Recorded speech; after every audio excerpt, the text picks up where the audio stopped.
listening, or even John here, but I hate being that guy that like wishes summer away just so like football can get here quicker. But I gotta say, there's that little bit of a crisp in the air. The breeze this morning in the Northeast, man, it's got me excited. I am ready to go for football. Welcome in. It's College Football Tailgate SEC Preview Part 2. I'm Dan Watkins. John McKechnie is here as well. John, what's going on, man? Buddy, fully recovered from round one of the SEC preview here, but we got some heavy hitters to tackle here today for part two, so I'm all gassed up.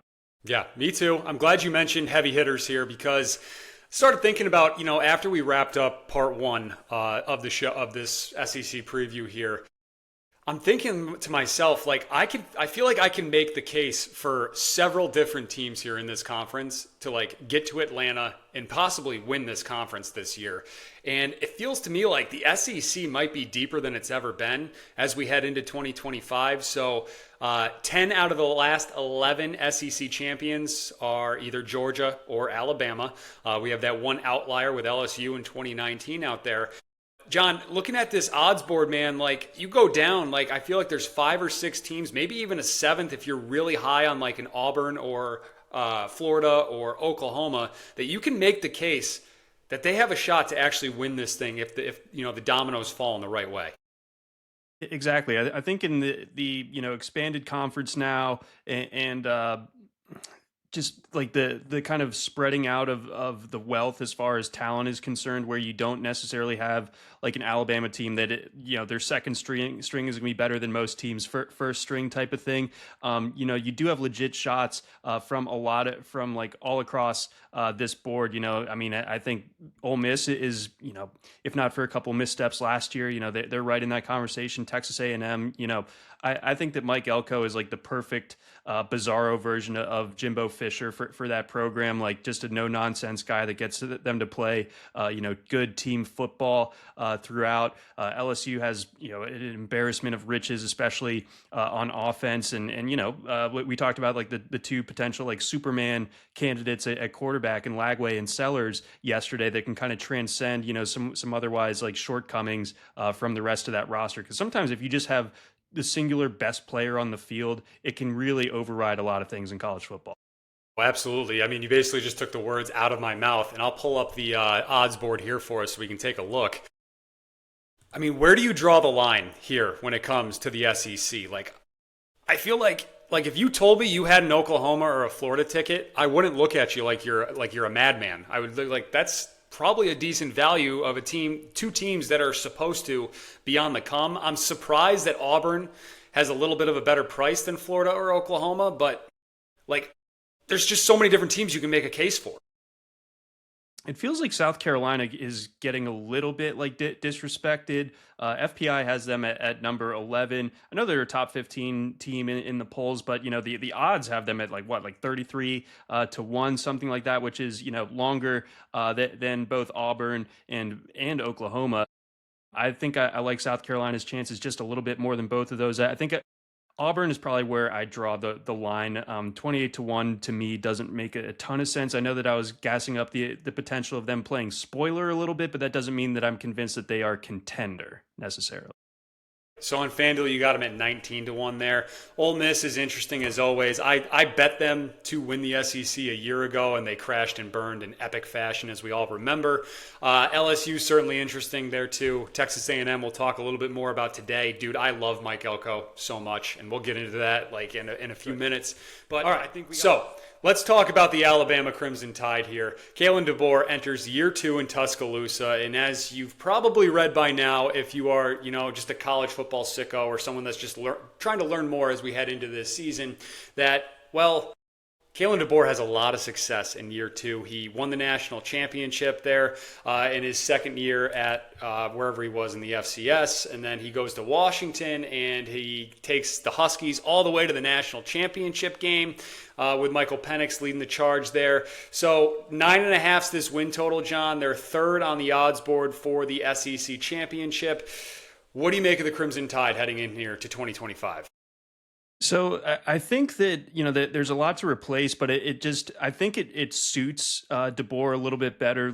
He inherited a guy like Milroe who was a difference maker as an athlete, but a little bit scattershot as far as a passer. Very different than what Michael Penix was doing there at Washington, where like everything was just on the money. The deep game was just such a huge part of that season for Washington, and I think they have the guys both at quarterback and at receiver to kind of make that work this year and kind of fit more, and I think you mentioned that Ryan Grubb, the offensive coordinator from that year at Washington, he's now at Alabama. So the pieces are in place definitely for this to be kind of an explosive team a la, the Mac Jones year in 2020, some of those Tua years where they just have the embarrassment of Richards at receiver and a quarterback that can just deliver it. So I am high on Ty Simpson. I think that he's a guy that is going to plug right in and do really well. I think he's projects to be one of the best first year starters in college football this year. So it all sets up well there. And Ryan Williams, terrifying, like a Jason Voorhees level receiver. You're just terrified to go against him. I can attest to that from the Georgia game last year. My question though, what's up with the run game here at Alabama? Because again, they did lose Milroe, who accounted for I think 20 touchdowns last year, and he was their leading rusher. Jam Miller just picked up an injury that over the past weekend in a scrimmage. He's going to be out for a little bit here, so a lot of kind of in an uncharacteristic fashion, we don't really know what the run game is going to look like for Bama, but they do probably have the offensive line talent to kind of like plow open holes for anybody. Yeah, so I'm glad you brought up Ryan Grubb. I think this is going to look much more like a Kaelan DaBoer team and what he wants this program to look like this year. Last year, you still had some remnants of Saban stuff and guys that weren't sure whether or not to stick around for the DaBoer era or to leave. Now, by this point, John, I mean, DeBoer's been here for, 19, 20 months at this point. So anybody that's left from those Saban years is fully bought in to Kaelan DaBoer at this point. He brings in Ryan Grubb.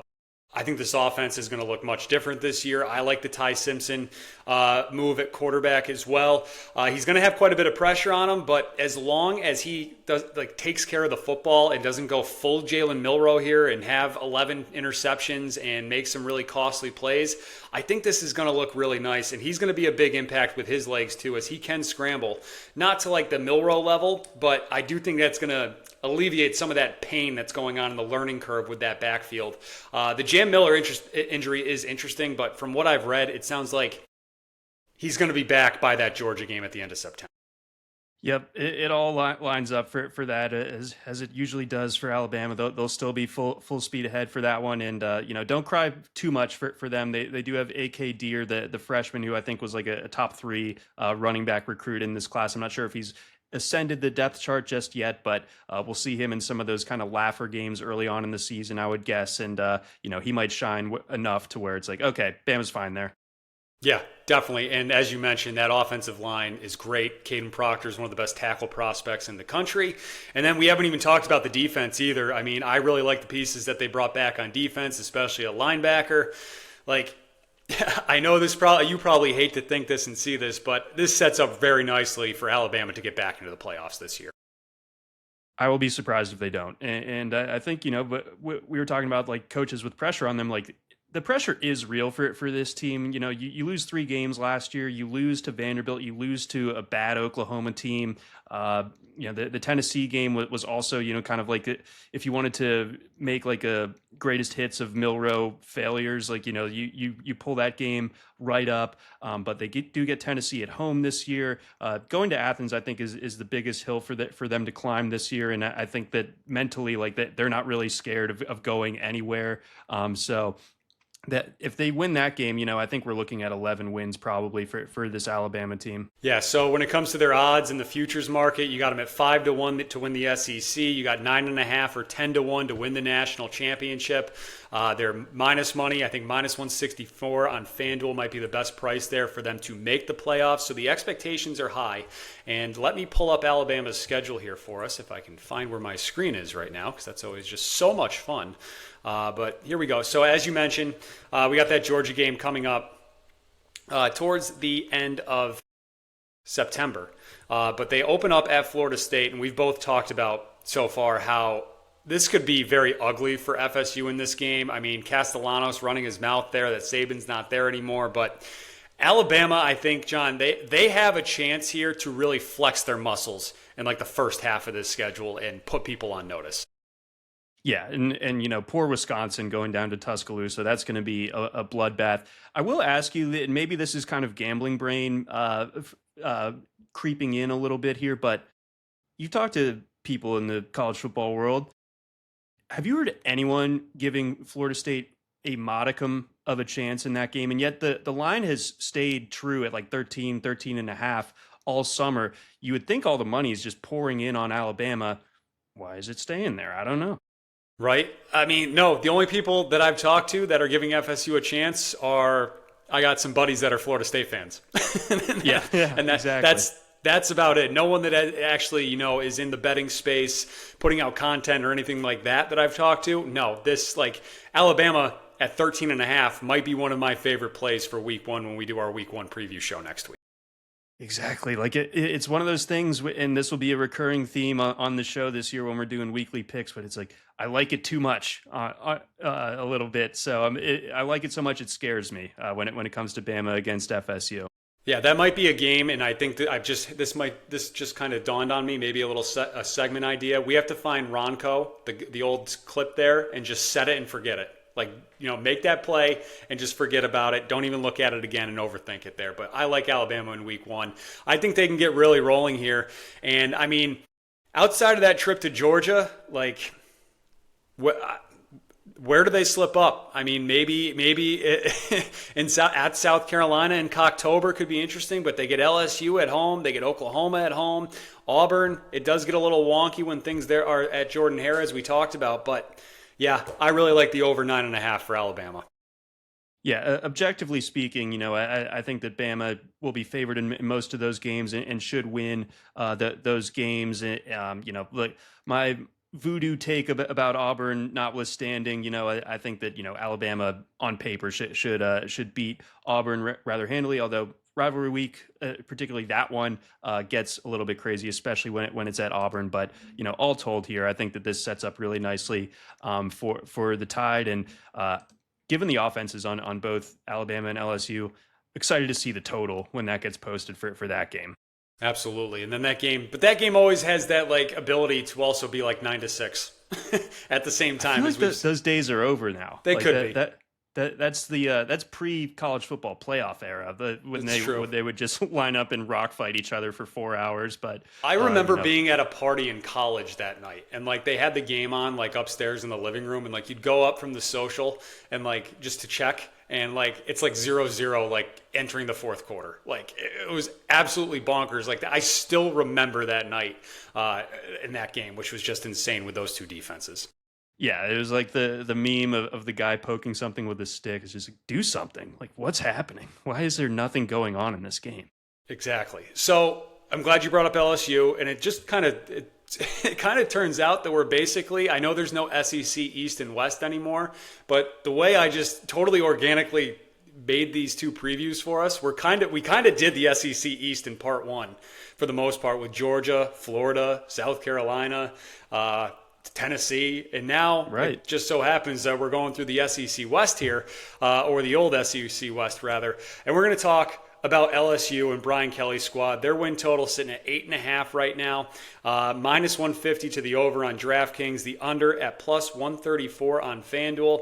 And I want to pull up here, and I'm just going to read from Bill Connolly's preview because I think he sets this thing up perfectly on ESPN.com. So I'm reading Bill Connolly now for everybody. In 3 years at LSU, Brian Kelly has had 3 top 15 offenses, the best offensive player in the country with Jaden Daniels in 2023, the best defensive player in the country, Harold Perkins, towards the end of that year. His Tigers have beaten 3 top 10 teams, and they've spent parts of all 3 seasons in the AP top 10. But they're also 0-3 in season openers. They've lost to 3 unranked teams, and they've lost 4 games by at least 20 points. Their offenses have been consistently good, but they've averaged just a 36.3 ranking in defensive SP+, and 73.3 in special teams. When Kelly arrived in Baton Rouge, he immediately restored LSU's top 15-ish credentials after down seasons towards the end of the Ed Orgeron era. The Tigers were 10th in S&P in 2022, 11th in 2023, 15th in 2024. That's good, but it's not moving in the right direction. And that kind of brings me back to when I said at the end of our part 1 show that Brian Kelly's got pressure on him this year because they didn't bring him to Baton Rouge to go 9-3 every season. His expectations are a little bit higher. They're expecting to get back and competing for conference championships, to get to the playoff for the first time in half a decade now, even to compete for national championships. But John, when I look at this team, I still kind of feel the same way. And this just dawned on me when I was doing prep. Has LSU morphed into a Big 12 team? Because it's starting to feel that way.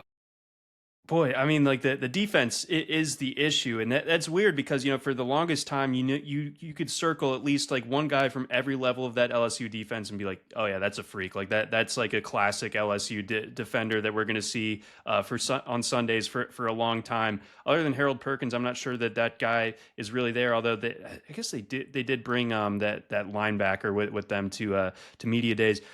They love White is his name, right? Maybe, or maybe I think he's a fellow with a more Cajun-y name or something. Whit Weeks, I know they're Whit huge Weeks, on. yeah. Yep. But what was I going to say?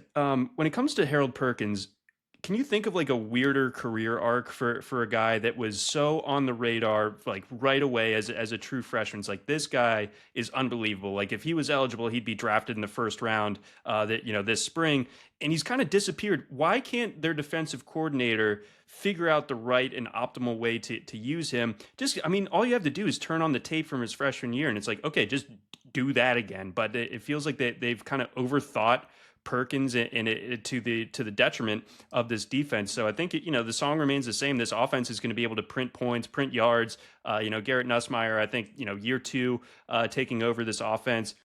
We have a pretty crazy receiving core. I don't know if it's quite to the level of what Daniels was cooking with, but the 2 Andersons, plus one of my absolute favorite transfer additions this year is Barrion Brown from Kentucky. I'm glad that he actually gets to go to a real football school now, because I think the talent with him is electric, and I think it's going to look particularly good in the gold and purple. So there's a lot to like there. Kaelan Durham and Harlem Berry, the 2 running backs, I think are really, really impressive as well. So all across the board, this looks like an offense that's going to be Big 12-ish, and then we'll see if the defense also Big 12-ish. So I'll touch on Perkins in a minute because I do have a couple of thoughts there with him. But Nussmeier, are you buying into the Heisman hype with him? I know you had him pretty high on your quarterback list for this season. I had him a little bit lower. The turnovers are the concern for me. He's got a ton of weapons to work with. This offensive line, though, I think is going to be a work in progress for most of this season. You just lost 2 outstanding tackles in Will Campbell and Emory Jones to the NFL. Are you buying into that Heisman hype with Garrett Nussmeier? Well, I think that in his case, there are a couple things that work in his favor.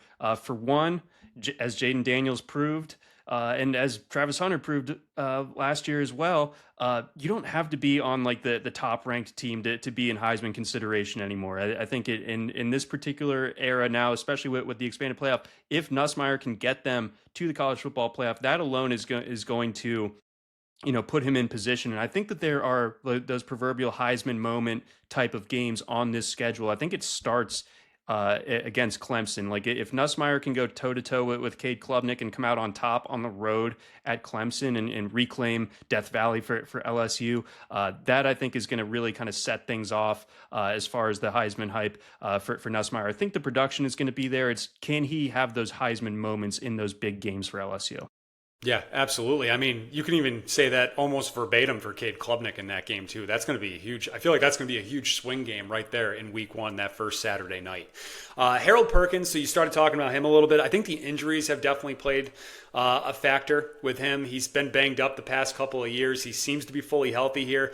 But the defensive coordinator position, really the defensive coaching staff, has just been different almost every single year for LSU, as Brian Kelly has ripped this thing up and just trying to figure this out, very similarly to what Lincoln Riley's done in USC when we talked about there. But they do have Blake Baker back as defensive coordinator, who helped make some strides a year ago. I saw they had Perkins taking reps at safety in practice.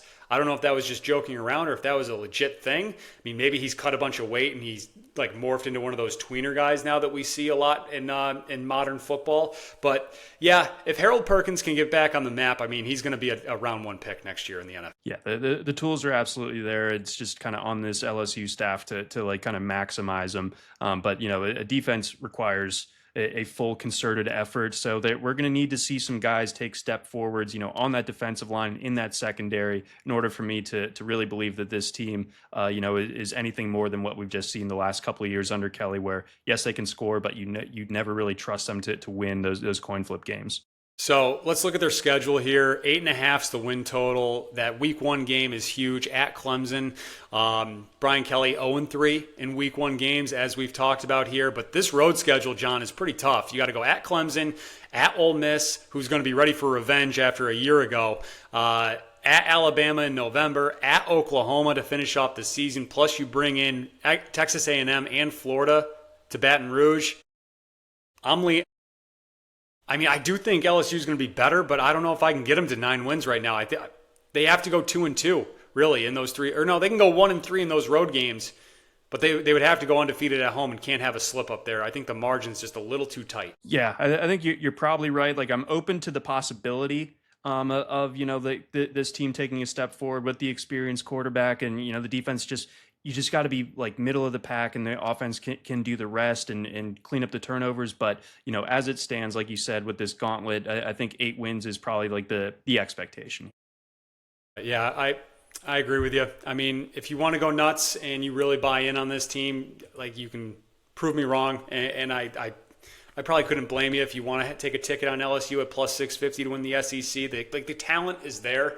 It's just, I'm totally biased, and I don't think Brian Kelly can put it together, basically. You've seen the movie a million times at this point. You can quote the movie at this point. Yeah, I know how this works. In these big spots, he tends to get a little tight and then a little angry and red-faced at his players. So anyways, moving on. Before we get to Ole Miss, I do want to say thank you to all of you who have been listening and watching. If you could do us a huge favor, not only hit that subscribe button, that would mean the world, but leave us a 5-star review, please, on Spotify and Apple Podcasts. As we're trying to grow this thing, it would mean the world. Leave that 5-star review. If you got issues, put a comment. But please, 5 stars would mean so much. All right, moving on. Let's talk about Ole Miss, the Runnin' Rebs. I don't know what it is, John, but we talk about transfer portal and we talk about concerns with the portal and is this team too portal heavy? But for some reason, when it comes to Uncle Lane, I just trust him. I trust him to figure it out and have it going on. I mean, he is the king of the transfer portal for a reason. This team's going to look a lot different than they did a year ago. 8.5 is their win total.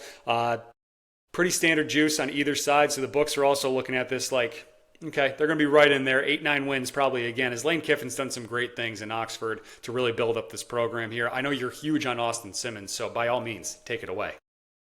Yep, I was in the house for Austin Simmons' storied one drive of the season last year where Jackson Dart gets a little bit dinged up. Mighty fine drive, a drive that we're still talking about, 9 months post fact. So that's what we're hanging our hats on a little bit, but he did carve up that Georgia defense. I think that, experience within the system, he's not a transfer in, I think that really helps. Like you said, this is kind of the norm for Lane Kiffin is not really having a ton of continuity necessarily, but he steers into that skid. He operates in the portal better than anybody, like you were saying. So, you bring in Stribling from OK State, who's a really nice, piece to replace some of what Trey Harris was doing. let's see, who else do they got?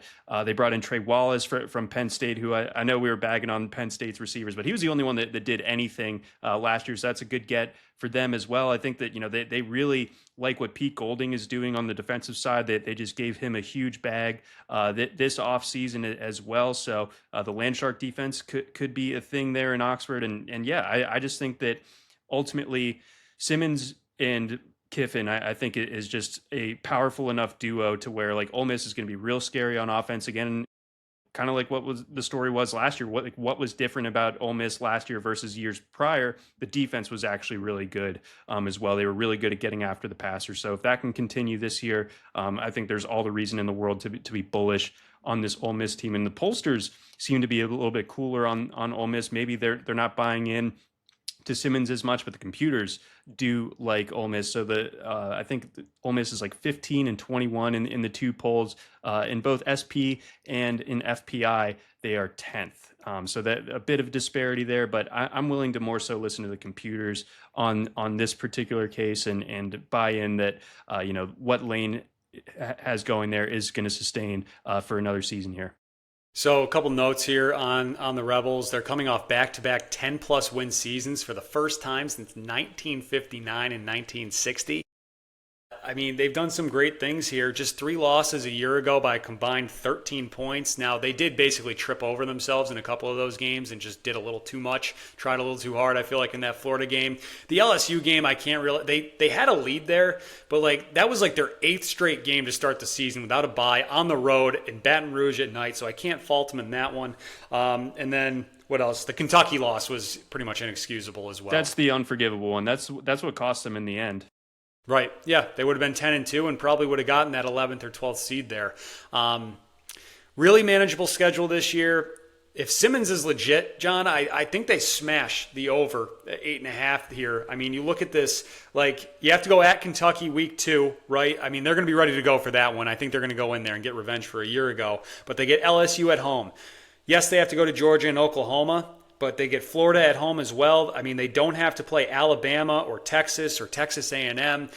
So really, if Austin Simmons is as good as advertised, I like the over 8.5 for Ole Miss, and I'm daring them to hurt me again like they did last year where I lost out on both my SEC championship ticket and my over 9.5 regular season wins.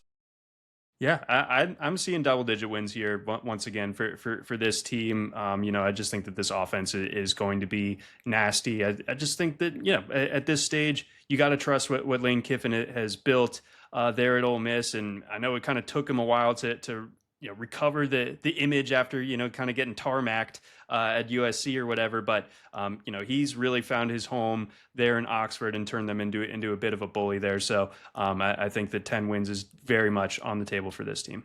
Yeah, and I think Logan Diggs is interesting, too, at running back. He's on his 3rd different team now. He played with Notre Dame way back in 2022. He went to LSU. Then he had an ACL injury. Played just a game a year ago, but it looks like he's going to at least get that first crack at being that RB1 down there in Oxford this season. Yeah, and they were able to kind of cobble it together on the ground last year, when Judkins left. But, I think that they can just kind of scheme it together. If the offensive line can do its job, I think they can plug anyone back there at running back, and it'll end up being okay. It's a pass first. Like the run game is just sort of like a nice complement, but I think passing wise, they're going to be able to shred most teams, honestly. So let's keep it moving here, and let's talk about Texas A&M, who's got a win total of either a heavily juiced 7.5 to the over, or there's some 8.5s at plus money on some different books as well. But John, I love Mike Elko, and Mike Elko, this is year 2 for him in College Station. He's brought respectability and has made this once again a great program. It feels like overnight, just about almost instantly.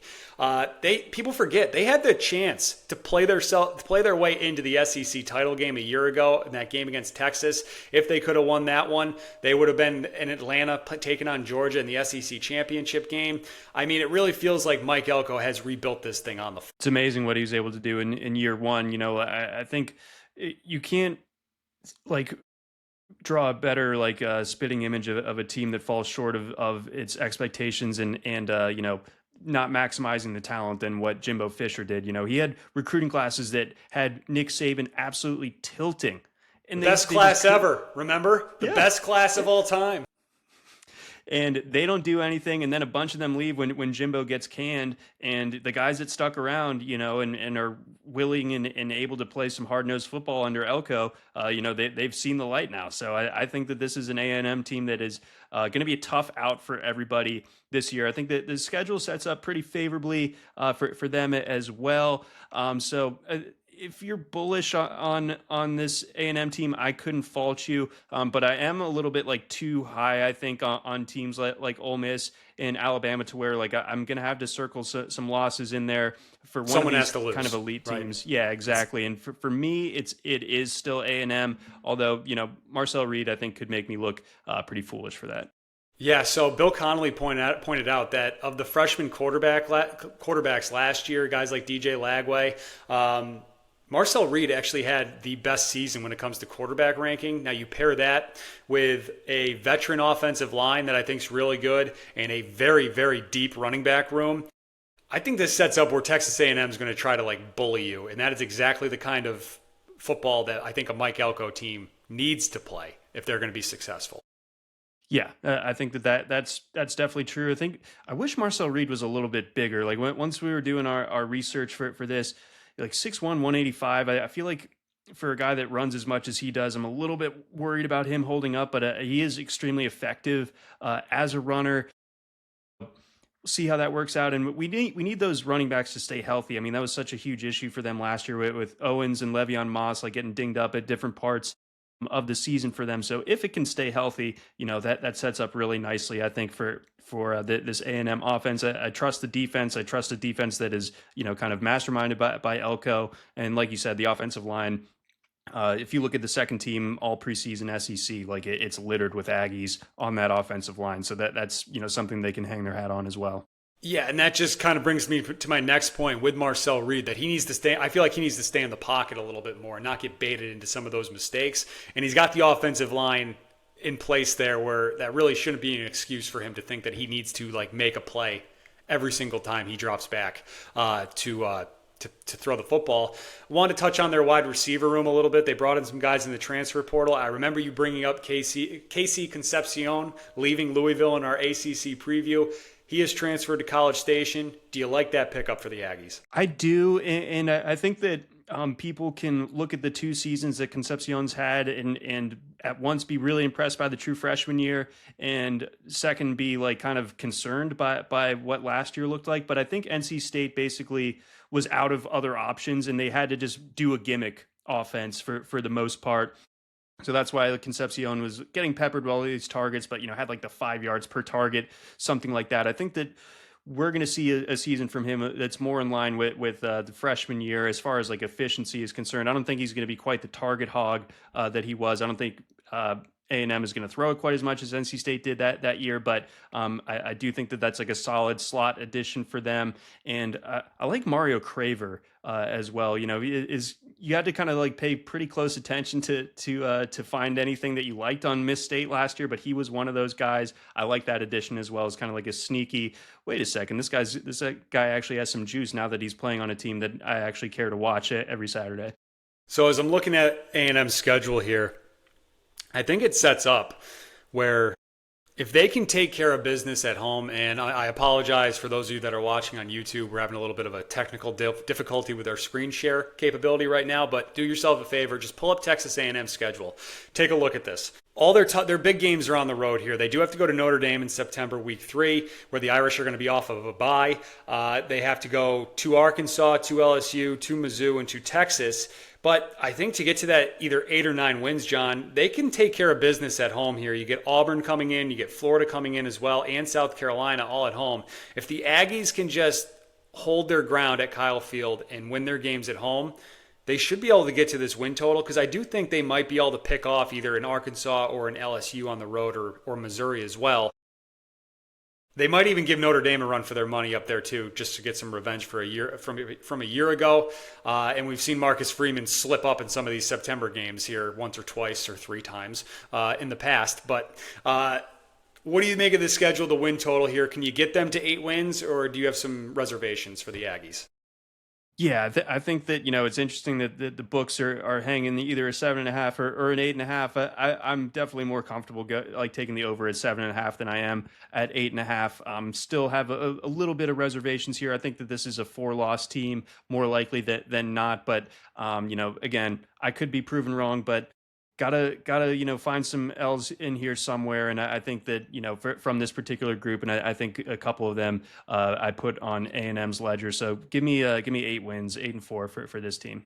And I'll just tie a bow on things here with a little gambling note for you sickos out there. A&M was only 3-10 against the spread last season, which was the worst mark in the SEC. So we'll see if that trend continues here in 2025 if they can't take care of business and cover for those of you that are putting your hard-earned American dollars on the Aggies. All right, so let's talk about Missouri.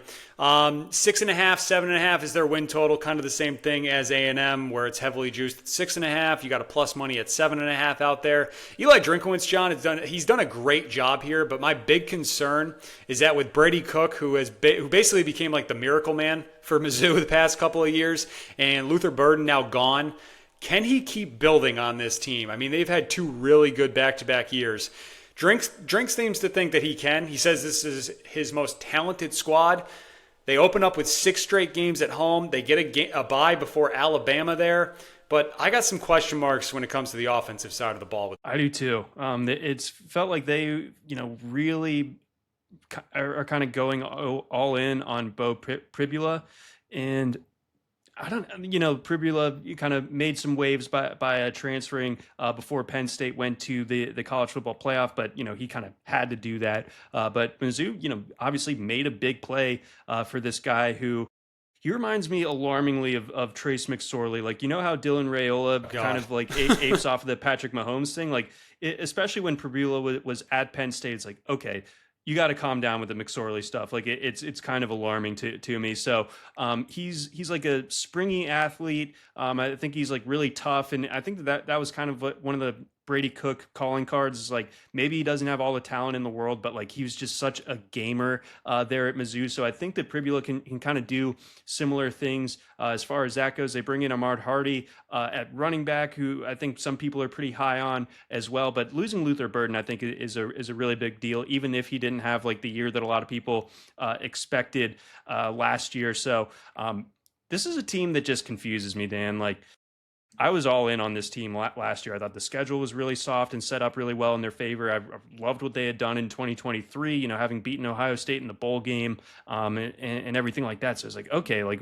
we should be off and running. But this team just kind of took some steps back. And I think the burden of proof is on Drink to kind of pull this thing together. So consider me kind of out on this iteration of Mizzou, despite Drink saying that this is the best team that he's had. Hey, if a step back at Missouri's 9-3, I think that Drinkwitz has done a great job up there. I will say that, though. So the Pribula thing, Bo Pribula, excuse me. These Penn State quarterbacks, they're all the same. He's just the latest guy in this cookie cutter. I'm convinced they're all the same person. Matt McGloin, Christian Hackenberg, Sean Clifford, McSorley, they're all the same guy. So I guess Pribula will just put him right there in that pile as well. I mean, they're the same profile, I feel like, on every single one of these guys. He's going to probably make it to the NFL and be a terrible backup somewhere. That's probably what he's got going on for him in his future. But anyways, he's the quarterback here at Missouri this season. Never really got to show off his arm in those few instances we saw him come in for Drew Aller at Penn State last year. Something, though, that I can pretty confidently say, I don't think he's going to have that magic touch that Brady Cook had. The past 2 seasons, Mizzou is 10-1 in one-score games. You got to think that's going to probably come back down here a little bit this season. But on the other hand, I will say this defense, I think, is going to be fantastic this year. They've been 24th or better in S&P Plus each of the past 3 seasons. They return 7 starters. They bring in a couple of other guys in that have plenty of starting experience. The defense is going to be really good here, and it's going to keep them in games. So looking at their schedule, like I mentioned, 6 straight home games to open up the season. Go take a look at that. They get a bye before they play Alabama on October 11th. Now, that does mean the second half of the season, they have to go on the road quite a bit, where 4 of their 6 final games are on the road here. But I do think if this defense is that good, I do think they can get to 7 wins, no problem, be 7-5, maybe even squeak out an 8th win there. Yeah, Yeah, I think that sounds about right. It's just, I think orders of magnitude, like the other teams that we're talking about, I think that Mizzou still kind of clocks to me as a cut below the other squads that we've been mentioning here. But, that's obviously baked into what their win total posted is. Yep, 7 wins sounds about right for them, and that would be a further regression from last year. But yeah, I just think that the Pribula thing is a bit too concerning for me. Like that, whereas Austin Simmons, he only has one drive, and I'm totally sold. I know I'm kind of talking out of both sides. Because you were there. You were there. Yeah. You weren't physically there for Bo Pribula's a couple of instances that he came in last season. You saw Simmons in person. That's why you're convicted. I was standing there in the rain at Vaught Hemingway, just in absolute hell. Very good. Yeah, so no Texas, no Georgia, no Florida, no Tennessee, no Ole Miss on this schedule here. So if they can get rolling here, and they should be 5-0 as long as they can beat South Carolina at home going into that Alabama game. And then you just need them to pick up 2 or 3 wins for the rest of the season, depending on what your ticket is. All right, so we got a couple of teams left. I don't really want to go too far in depth on any of these teams because they kind of gross me out. I'm talking about Arkansas, Vanderbilt, Mississippi State, and Kentucky. Each one of these teams has a win total under 5.5. I think if any of these schools can get to bowl eligibility, it'd be a massive win. But I know you like a couple of the quarterbacks there because you're just a total sicko and loves these kind of guys. So go ahead, take it away. Yeah, this is the bless their heart tier of the SEC for sure. And who stands out to me the most from that than Diego Pavia and Taylon Green. Taylon Green is electrifying. That's reason enough, I think, to watch Arkansas this year. And this guy Mike Washington that they brought in at running back, I think, is making some serious waves. I do think that Sam Pittman can kind of scheme some run games, so they could have a pretty dynamic 1-2 punch as far as the QB RB run game is concerned. And then Pavia, he just kind of at this point, he's like a living legend and sort of he kind of folk has hero. WWE vibes, right? He was a wrestler. He was a wrestler. He is always talking that smack, and I respect it. And I think if you're him and you beat Auburn while you were at New Mexico State and you beat Alabama, you can talk that smack, Auburn brother. again. And then Auburn again. The man has single-handedly terrorized the state of Alabama. And I'll just throw the October 4th, Vanderbilt is at Alabama, and November 8th, Auburn goes to Vandy, and that is also homecoming for the Commodores too there. So keep those out there. I'm sure that's good. That talking point, I feel like those 2 weeks is going to be ad nauseum, and it's going to probably just get to the point where it's like, okay, just stop. We get it at this point.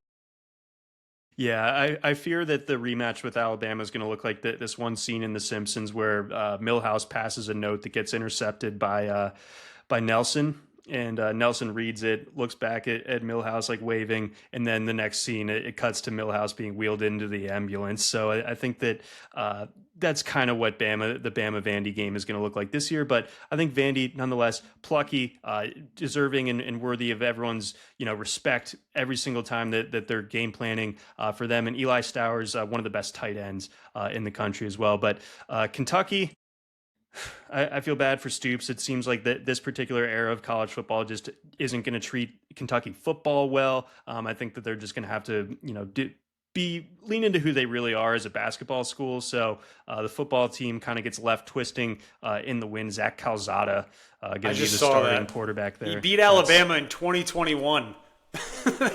2021. That's how long ago that was. That's insane. Yeah. Well, he led the. He was there. Yeah, he was there. He was on the field. Anyways, all right. And let's. Then Miss State is they're a mess too. They're another program that's just not equipped to really compete in this era. They're the, as Bud Elliott would say, take the checks and move on. So you play in the SEC, you get a lot of money for that, and that's going to be kind of the story for this particular iteration of Miss State. Miss State kind of Leach was so perfect for them because Starkville is sort of the Pullman of the SEC. You got to be a little bit weird and different. You're not going to win at Miss State by being conventional. And I think that they're trying to keep up with the Joneses too much. And they aren't able to keep up with the Joneses. Can they get to 3 wins? They finished 2-10 a year ago. I'm looking at their schedule right now. Here's their opening. I'll give you the opening month. At Southern Miss, home against Arizona State, home against Alcorn State, and then Northern Illinois at home. The Northern Illinois is pesky in the beginning of the year, right? But I think if Shapen stays healthy, you can see 4 or 5 wins here, but I'm not going any further than that. That's a brutal SEC schedule too. Tennessee at A&M, at Florida, Texas, at Arkansas, Georgia, at Mizzou, and then the Egg Bowl to cap things off. That is a brutal SEC schedule for this program. I think 0-8 is much more likely than 2-6. Yeah, the powers that be were awful rude with this new realignment and the schedules. They really just kind of threw Miss State into the fire completely, and we're just like, oh, we'll give Texas a nice little easy opening to the SEC, and we're just going to bury this Miss State program. All right, so that concludes our disgusting, sick, twisted portion of the SEC preview. Let's get to some predictions. Apologies. Let's talk about our SEC predictions. Let's do what we have been doing in each of these other conferences, and let's just do a little no huddle here. I'm going to ask you, John, who is your champion in the SEC this season? My SEC champion is the Texas Longhorns. I think that they get over the hump this year. Not that it's been a super long time for them in the SEC, but this is the year to buy into Texas. Dark horse in the SEC. I think it's LSU or A&M. I can't decide between the two, but I think I would probably say A&M qualifies more as a proverbial dark horse, so I will say that they are that team. Player of the year. Lenora Sellers. I love that guy. He's able to do so much with, kind of middling talent around him. I think that he's kind of like a transcendent player at the college level. He's crazy. I love watching him play. And another year starting for him. This is going to be a massive year for Sellers. It wouldn't surprise me if he's still in Heisman contention come November. Yeah, that's a good look there. Absolutely. How about coach of the year in the SEC? Give me Lane. I think that people pay the pollsters, like I said, they pay too much attention to what's not there and not enough attention to what is there. And they're like, hey, well, they look different than last year. Doesn't matter when it's Lane Kiffin. Lane Kiffin's going to put Ole Miss in the college football playoff this year. That's why he's coach of the year. And finally, your disappointment in the SEC in 2025. I can again be accused of being a paranoid fan, but I think it is Georgia. I think that, the magic runs out on offense a little bit this year. I think that things get a little bit hairy between Gunnar Stockton and Ryan Puglisi, and in the interim, some losses that are costly for them against other playoff contenders. Georgia disappoints this year. All right, very good. I like those. Might see a little bit of a similarity in some of mine. Similar theme anyway, but go ahead. Well, speaking of, let's hear your SEC no-huddle predictions, Dan. Starting off, who is your SEC champion? I'm going to go with Alabama. I'm buying in. I'm all in on this Kaelan DaBoer year 2 thing. I'm in on that trend there. I just like the way things set up for the Tide. I like the way the schedule sets up. I think they should be in Atlanta. And then I got to take them in that game as well. I think they knock off Texas in the SEC championship. You're breaking my heart. Who is your SEC dark horse? I was in a similar situation as you, like coin flip between LSU and A&M, but I'm going to go with A&M as well. I love Mike Elko. We talked about it a little bit when we did their team breakdown. I think this sets up very nicely for them to kind of just bully people this season, and they might knock off 1 or 2 of these teams on the road that they have to go play just because they're going to be hard-nosed, and if Marcel Reed takes care of the football, I like him even more. All right, gig 'em. Who is your SEC player of the year? Another coin flip one. I started to write DJ Lagway, and then I went back and looked at my quarterback rankings from a few weeks ago, and I had Sellers higher than Lagway, so I feel like that'd be fraudulent of me to give DJ Lagway Player of the Year in the SEC over Lenora Sellers. So just like you, I'm going with Sellers. I think he's going to have to do it all for South Carolina. A lot of fun to watch. I mean, he's already on a lot of people's radar, I feel like, nationally going into the season. So I do think that's going to aid him to get this award at the end of the year, especially if the Gamecocks have a good season. I think it's very much in front of them in that sense. So I'm excited to see that as well. Coach of the year, who you got? Well, if I got Alabama coming back and winning the SEC championship, I think I got to give Kaelan DaBoer in year 2 SEC Coach of the Year. I'm buying in. As I mentioned, I think this is his team. It's going to be in his mold. He doesn't have Jalen Milroe there to turn the ball over a bunch. So give me Kaelan DaBoer, Coach of the Year in the SEC. I like that call. I mean, it dovetails pretty nicely with your conference champion selection. And among this giant group of heavy hitters, someone's got to fall on their face a little bit. Who is the big disappointment in the SEC this year? I had a tough time with this one, trying to figure out who that disappointment's going to be. I mean, you haven't fully scared me away from Georgia this year. So, but it sounds like you're very nervous about them, as you were talking about. Could just be a paranoid fan kind of thing. Yeah. But I'll go with one of Georgia's rivals. I'm going to go Tennessee as the biggest disappointment this year. I mean, we got an 8.5 win total for them. I don't think they're going to get there. I think they finish like 7-5 or even 6-6. I don't think this defense can be as good as they were a year ago. And I got big time questions about the offense, which just seems really weird to say with Josh Heupel as the head coach. But Joey Aguilar, yeah, turnover machine. No thanks. Give me Tennessee to be the biggest disappointment in the SEC this year. Kind of funny how everyone is memory hold that Tennessee made the playoff last year. I feel like they themselves have memory hold that one because I didn't even factor that in. I totally forgot about that, to be honest with you, right? As I was doing it. Yeah, like they got bludgeoned in Columbus a year ago. Like that's the kind of loss that could set a program back by 2 or 3 years. I had a theory that I formulated in April when Nico was transferring, and I wondered why their game plan was so bad against Ohio State. And it felt like ultimately with all what was going on leading into that game behind the scenes, did they just want to punish Nico that Saturday night? Because they just ran him right into the teeth of the Ohio State defense, expecting that to do anything. I feel like he had to get his helmet replaced once or twice in that game. He was just getting rocked. I think honestly, I think there might have been an NFL game that I think I actually flipped from the college football playoff to the NFL game that was on that night because it was just so out of hand bad that I didn't need to see it anymore. It was abysmal. By midway through the first quarter, you're like, oh, this is not going to get better for Tennessee. It's going to get a lot worse, actually. Yeah, and it could get even worse this year. So anyways, that's going to do it for us on our SEC preview. Thank you once again for watching. Hit that subscribe button. Give us a 5-star review. Leave a comment if you would be so kind as we continue to try to build this. We will be back next week. We will talk about Notre Dame. We will talk about some of our favorite group of 5 spots. If there is a G5 team that you want us to talk about, by all means, tweet it at us. DM us, email us, or whatever. Leave a comment and we'll talk about them.